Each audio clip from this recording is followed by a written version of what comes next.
Hello guys, आप सबका स्वागत है आपके अपने यूट्यूब चैनल शिवा यूपीएससी में।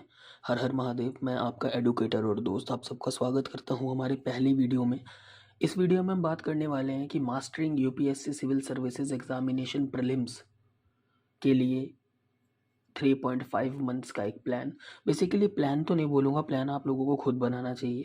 बट द पॉइंट इज़ एक प्रूवन स्टडी प्लान हम आप लोगों के लिए लेके आए हैं, जिसमें हम तरीके बताएंगे कि आप अगर ऐसे तैयारी करें तो आप अपने प्रोबेबिलिटी जो है इस एग्जामिनेशंस को क्लियर करने की वो काफ़ी हद तक आप इंक्रीज़ कर लेंगे, क्योंकि ये एक ऐसी स्ट्रैटेजी है जो इंश्योर करेगी आपकी सक्सेस को। तो आपका ज़्यादा वक्त ना गवाते हुए लेट्स गेट स्टार्टेड। सबसे पहला पॉइंट ये आएगा, अंडरस्टैंडिंग यूपीएससी सीएससी प्रीलिम्स।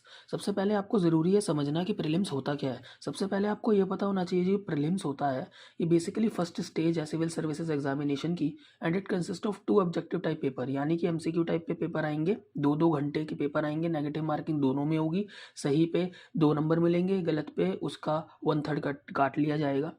तो ऐसा चल के होगा। लेकिन आपको एक चीज़ समझनी होगी, मेंस का पेपर जो होता है वो आपका रिटर्न में होता है, मतलब सब्जेक्टिव पेपर होता है, बट ऑब्जेक्टिव पेपर होता है प्रीलिम्स। तो आपको अपने दिमाग को उस हिसाब से ट्रेन करना पड़ेगा, एमसीक्यू लगाने पड़ेंगे आपको। एमसीक्यू में एक एप्टीट्यूड डेवलपमेंट करना पड़ेगा अपने दिमाग के अंदर, ताकि कोई भी एमसीक्यू आए आप उसको समझ सको। स्पेशली मैं आपको सजेस्ट करूंगा कि पीवाईक्यूज इस वक्त में टेस्ट सीरीज ना करें, सबसे पहले पीवाईक्यू देखें, उसके बाद टेस्ट सीरीज पर जंप करें। एंड सिलेबस तो बहुत ज़रूरी हो जाता है। बेसिकली आप क्या करें, सिलेबस को देखें कि सिलेबस में क्या क्या की पॉइंटर्स लिखे हुए हैं। जैसा फॉर एग्जांपल कुछ प्रायोरिटीज़ एरिया होते हैं जो हम आगे डिस्कस करेंगे इसी स्लाइड्स में। जो हाई यील्डिंग एरियाज होते हैं उनके सिलेबस को मेन से भी पढ़ लें एंड प्रीलिम्स के ऑब्जेक्टिव से भी पढ़ लें, एंड मोस्ट इंपॉर्टेंटली पीवाईक्यू उसके पढ़ लें। तो आप काफ़ी हद तक सॉर्टेड आउट हो जाएंगे सब्जेक्ट्स के साथ। सेकंड चीज़ आती है आपकी स्ट्रेटेजिक स्टडी प्लान। सबसे पहले क्या है, आपको डेवलप करना पड़ेगा एक स्ट्रेटेजिक स्टडी प्लान जो कवर करेगा हर सब्जेक्ट को और उसके रिविजन्स को भी। बेसिकली आपको एक स्ट्रॉन्ग फाउंडेशन बनानी पड़ेगी कोर सब्जेक्ट्स में, जैसे कि history, geography, polity, economy and current affair. अगर मैं आपको बोलूँ, पॉलिटी इकोनॉमी को मिला के 30 क्वेश्चन, ज्योग्राफी एनवायरनमेंट के बेसिक को मिला के 30 क्वेश्चन, हिस्ट्री को मिला के 20 क्वेश्चन, कितने क्वेश्चन आपके हाथ में है। करंट अफेयर से तो 30 to 35% आता है। बाकी जो कोर करंट अफेयर आएगा वो 10 से 15 आएगा। बाकी जो करंट अफेयर आएगा वो स्टैटिक से लिंक होके आएगा। तो स्टैटिक अगर आपका मजबूत है तो आप करंट अफेयर के क्वेश्चन भी इजीली उड़ा दोगे। ठीक है।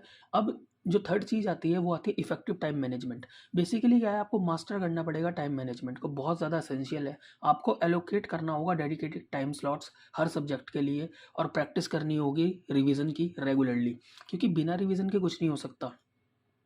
10 किताबों को एक बार पढ़ो कोई फ़ायदा नहीं है, एक किताब को 10 बार पढ़ोगे तो नंबर आएंगे। इस चीज़ को आप याद रखें। प्रायोरिटाइज कीजिए टॉपिक्स को उनके वेटेज के एंड अपनी प्रोफिशिएंसी के हिसाब से। इसके लिए आपको क्या करना पड़ेगा, इसके लिए आपको पीवाईक्यूज यूज़ करने होंगे। पीवाईक्यू देखो कि एग्जामिनर कैसे क्वेश्चन पुट ऑन कर रहा है, कैसा आपको फंसा रहा है। अगर आप वो समझ जाओगे तो आपको समझ में आ जाएगा। इतना सब करने के बाद में आपको समझ में आना चाहिए कि practice and mock test, practice is the key, mock test is the key. Mock test का मतलब ये नहीं है कि आपके नंबर कैसे आ रहे हैं। बेशक अगर मॉक टेस्ट में आपके नंबर आ रहे हैं इट मीन्स आपका रिवीजन अच्छा हो रहा है, आपको कोर सब्जेक्ट अच्छे हैं। But the point is, mock test का कारण क्या होता है, आप एक तो अपना परफॉर्मेंस देख लें कि आप क्या कर रहे हैं। ठीक है। आप पीवाईक्यू सॉल्व कीजिए, सैम्पल क्वेश्चन पेपर सॉल्व कीजिए, उससे एनालाइज कीजिए आपकी परफॉर्मेंस कैसी है, वर्क देखिए आप क्या ऐसे कर रहे हैं, इंप्रूव कीजिए अपनी स्पीड को, एक्यूरेसी को, अपनी स्ट्रेंथ को फाइंड आउट करें, अपनी वीकनेस को फाइंड आउट करें, ढूंढें कि क्या गलतियां हो रही हैं। क्योंकि जो गलतियां आप अभी कर लोगे मॉक टेस्ट में वो 26 जो आपका मई डी डे आएगा उसमें रिपीट नहीं होनी चाहिए। अब लास्टली मैं आपको कुछ टिप्स देना चाहूँगा। सबसे पहले तो मेंस को साइड उठा के रख दो, अभी मेंस करने का कोई वक्त नहीं है। अगर प्रीलिम्स ही नहीं निकला तो मेंस में क्या ही कर लोगे। ठीक है। हालांकि मैं आपको झूठी तसल्ली नहीं दूंगा, 3.5 महीने में प्रीलिम्स क्वालिफाई करना ना के बराबर है, बट ऐसा नहीं है, कर नहीं सकते, बहुत लोगों ने किया है। ठीक है। दूसरी चीज़ क्या है, मैं ये बोलूँगा कि जितना हो सकता है मॉक टेस्ट लगाइए, जितना हो सकता है पीवाईक्यू, पीवाईक्यू तो घोल के पी जाइए। अभी आप क्या स्ट्रैटेजी अपनाइए, स्टैंडर्ड बुक्स को मैक्सिमम मैक्सिमम 3-4 बार रिवाइज कीजिए। कैसे करोगे, बुक लिस्ट सबको पता ही होती है, वही बुक लिस्ट रहने वाली है। अगर चाहिए हो तो मैं डिस्क्रिप्शन में लिंक डाल दूंगा बुक लिस्ट का। सबसे बड़ी बात क्या है, अगर आप चाहते हो, आप क्या कर सकते हो किसी भी सब्जेक्ट को प्रिपेयर करने के लिए लास्ट 10 ईयर्स के पीवाई की उठाओ, देखो कैसे-कैसे थीम पे क्वेश्चन आ रहे हैं, किस-किस टॉपिक पे क्वेश्चन आ रहे हैं, कौन-कौन सा टॉपिक यूपीएससी का फेवरेट है। For example Jainism, Buddhism, president, prime minister, Lok Sabha, Rajya Sabha, इन दोनों का difference, money bill, finance bill, इन सब में आ गया। इकोनॉमी में जाओगे तो आपका कैपिटल मार्केट, मनी मार्केट आ गया, उसमें आपका सेंट्रल बैंक का फंक्शन आ गया। एनवायरनमेंट में जाओगे आईयूसीएन आ गया, डेटा बुक से क्वेश्चन आ गया, स्पीशीज़ पे क्वेश्चन आ गया। एंड स्पीशीज़ में भी कुछ ऐसे हैं जैसे कि आपका डियर हो गया एंड आपका मकाओ करके हो गया एक लॉयन, मुझे नाम याद नहीं आ रहा, ऐसे ही है मतलब। एंड वो आपके रामसर साइट्स में भी कुछ कुछ पूछते हैं। करंट अफेयर्स में भी बेसिकली क्या, जो आपके इस वक्त में वो होंगे आपके डिस्प्यूटेड एरियाज, वहाँ से क्वेश्चन पूछा जाता है। तो मैंने बहुत कोशिश की है कि मैं आपको अच्छे से प्लान बताऊँ। तो बेसिकली क्या हुआ, हमने कंप्लीट किया अपनी mastering UPSC CSC prelims presentation, और dedicated and proven study method आपको दिया गया है। ठीक है, बस मैं आपको ये बोलूँगा, stay focused, stay motivated and pursue your goal of becoming a civil servant. All the very best, और अपना 100% दो यार, हो सकता है आप बन जाओ।